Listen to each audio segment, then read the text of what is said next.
আসসালামু আলাইকুম ওরহমতুল্লাহি ওবরাকাতুহ।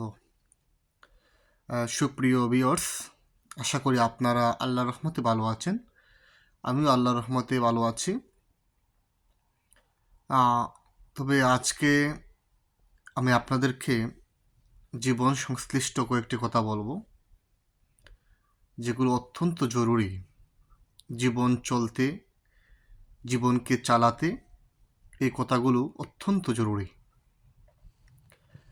প্রথমত, আমাদের জীবনের চাওয়া পাওয়া যে একটা হিসেব আছে, সেই চাওয়া পাওয়াটাকে আমরা যত কমিয়ে নিয়ে আসতে পারবো, আমরা আমাদের জীবনে তত বেশি পরিমাণে সুখটাকে এনজয় করতে পারবো। আসলে আমরা কেউই বুঝি না যে আসলে আমরা সুখে কে।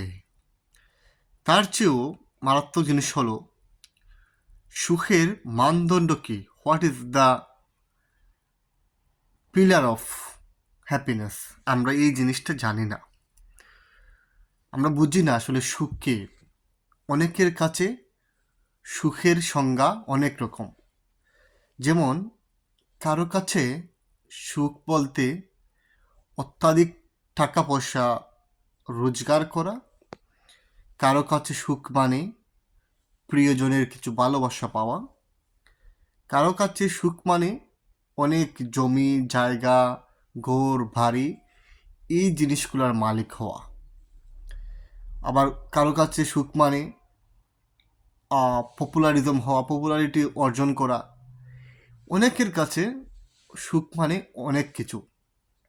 তবে আসল সুখ হচ্ছে নিজের ভেতরের যে একটা আত্মা আছে, সে আত্মাটা তুষ্ট থাকাই হচ্ছে মূলত প্রকৃত হ্যাপিনেস বা প্রকৃত সুখী। প্রকৃত সুখী ওই ব্যক্তি যে আত্মতুষ্টিতে ভুগছে, যে যার সব কিছুতে সে সন্তুষ্টজনক অবস্থায় আছে, সে সন্তুষ্ট থাকে, কোনো জিনিসে সে বাড়াবাড়ি করে না, অত্যাধিক পাওয়ার আশা করে না, অত্যাধিক চায়ও না।